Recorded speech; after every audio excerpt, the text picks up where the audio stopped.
Why does the super rich appear to be broke? Why do they handle their money in such a mysterious way that it just keeps growing instead of dissipating? Perhaps you're interested in the lifestyles of the rich or curious about where the ultra wealthy put their money. In that case, this video will show you exactly what to do to achieve the same level of financial success as them. Throughout his life, Charlie Munger went from extreme poverty to immense wealth, and this video will show that progression. You will learn the spending habits of the wealthy and why so many billionaires seem penniless. You'll leave the video knowing exactly what these millionaires did to become successful and how you can apply those same methods to your own life. In that case, let's get going right now. A different mindset. Charlie Munger and many other multimillionaires dispelled the notion that only a select few can succeed. Why aren't people better at making wise financial decisions? And they look down on close relationships and gambling as well. They don't need to go into the world since in the market they are fully aware that there are opportunities to profit from other people's mistakes. You can take advantage of others for your own gain and make some progress in your own life if you let go of your mistaken views. There are typically two ways to achieve monetary success: win the lottery or work very hard to amass a fortune. If you want to be financially successful, you need to be patient and hardworking. Although the first choice may seem the best way to become rich, they are really the worst. Think about the fact that you have a 47 times higher probability of being struck by lightning than of winning the lottery. The chances of winning the lottery are about the same as the chances of discovering a big tree in the desert. Rather than worrying about improving one's luck by buying lottery tickets, do everything you can to change the problems holding you back from becoming a millionaire. For this reason, we have no choice but to put in the necessary physical and mental effort. Following in Charlie Munger's footsteps and becoming wealthy is possible, even for those who lack natural talent. Those who can understand what others around them are saying have a leg up on the competition. Plan ahead. A detailed plan for advancing one's career in business, Charlie Munger offers some sound advice. Investing in the stock market and real estate is where Charlie Munger earned the majority of his money. In 1961, Munger got his big break when he started collaborating with Otis Booth in the commercial real estate industry. Not so many years ago, Charlie Munger's future seemed bleak. The delusioned attorney had almost spent his whole retirement fund on the woman. Luckily, Charlie crossed paths with Otis Booth at the perfect time. After investing $210,000 and making a 400% return in real estate in 1961, Charlie Munger and Otis Booth seemed to be a good financial match. It was Charlie Munger's choice to put his knowledge of building and selling property to good use. As told by another Munger, he acted this way because he thought it would be a fast and simple way to earn some cash. Charlie Munger and Otis Booth did not waste their entire investment returns. Instead, some of it was used to fund building projects. Lower floor condos sold quicker than upper story units. Due to their increased demand and thus higher price, facilities located on the bottom floor were Munger's top priority. Munger's journey from the middle class to millionaire status was the result of hard work and astute investment. The investor who followed his lead rose from $1 million to $1 billion in a short period of time. Not everything went smoothly on his way to the top, but he was worth far more than the journey. One-way street.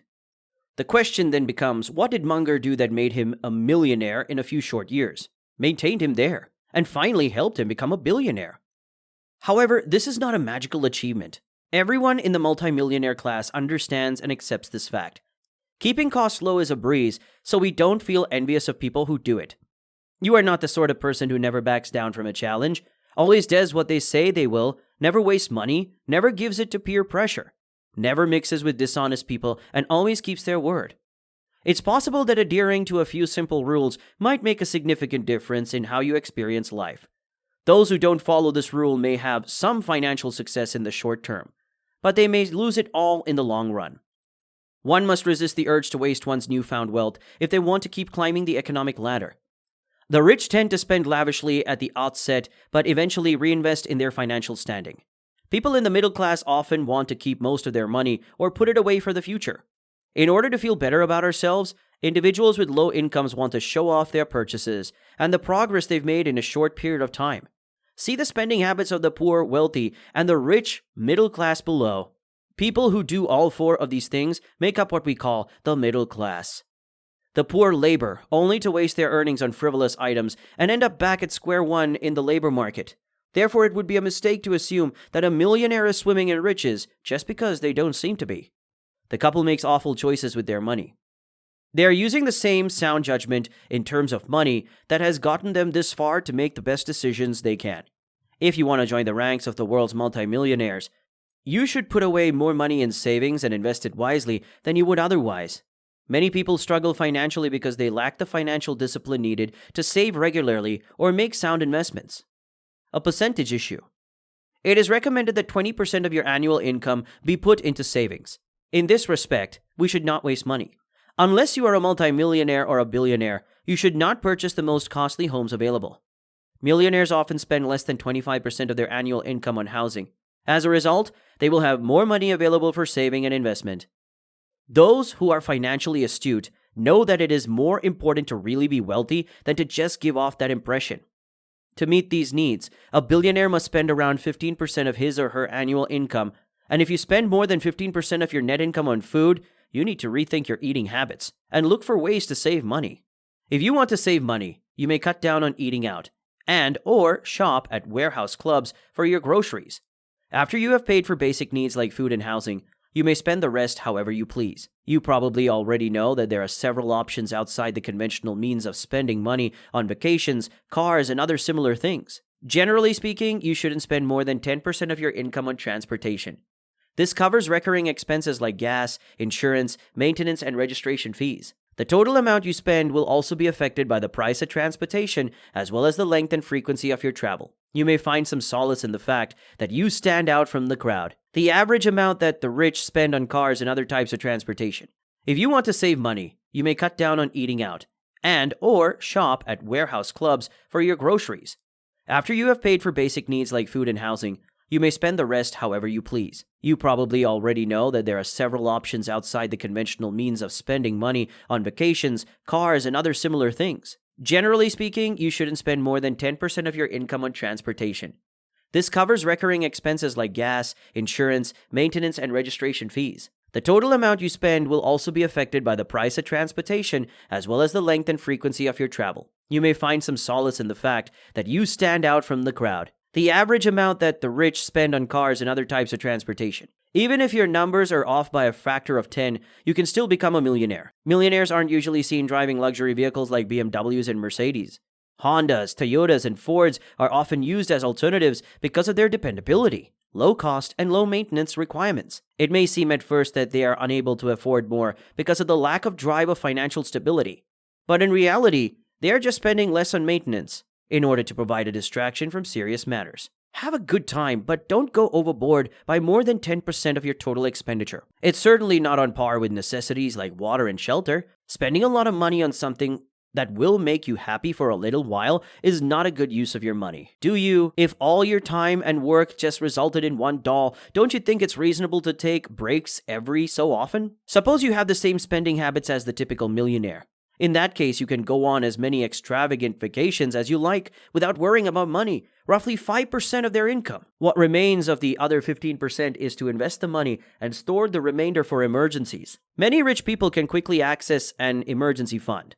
The wealthy may also have their own methods of financial planning and investment. Investments are a common way for some multimillionaires to grow their wealth. No matter how well organized one's resources and assets are, some of them should always be kept off limits and away from the stock market. How does one go about accumulating $1 million precisely? 4 types of billionaires. If you want to join the ranks of the wealthy, it helps to have a firm grasp of the various billionaire demographics. There are only 4 types of millionaires, and each of them include everyone you know. Big country climbers make up the first group. The unifying denominator among these multimillionaires is that they all work for a company valued at $1 billion or more. If they wish to go forward in the company, they need to prove their value to the company and network inside the company, always committed to doing their best job. They set the bar high for themselves and others. The second group of billionaires consists of virtuosos. These billionaires have made their fortunes thanks to their expertise in certain professions. Virtuosos should go to college since that's the only way to get the knowledge and skills they need to excel. Next up is the idealistic business owner. They see themselves as successful business people, authors, and musicians. Because of how committed they are to their profession, they would labor for free if given the chance. For them, nothing else matters except their romantic feelings. They're not limited in any way to the amount of money they can make. Ed Sheeran, the English singer-songwriter, perhaps the most famous Seth Godin, the well-known entrepreneur and author, could be there. Dreamer entrepreneurs is a term used to describe them. The last kind of millionaire is one who got there through careful management of their finances. This demographic gives top priority to securing their financial future by saving and investing heavily and exploring non-traditional means of making money. Well, they could also work 9 to 5, but their superior financial management skills would make them the envy of the workplace. Those who have invested their wealth safely are the most accessible billionaires. They can become affluent despite their lack of intelligence or influence. Due to their professionalism and dependability, they are successful and now have an understanding of the 4 distinct categories of millionaires. Do you recognize yourself among them? If you want to work for some of the most successful companies in the world, you may want to consider becoming a high flyer. Consider aiming for virtuosity. If you plan on completing your secular education, honing your skills, and rising to the top of your field. If you have a unique skill set and a strong desire to share your knowledge with the rest of the world, becoming an entrepreneur could be a great option for you. You'd need to be a smarter investor with fewer rivals to go with the more popular choice, where everyone stands to learn. Always invest. As a saver and investor, you can put your money in a high-yield savings account,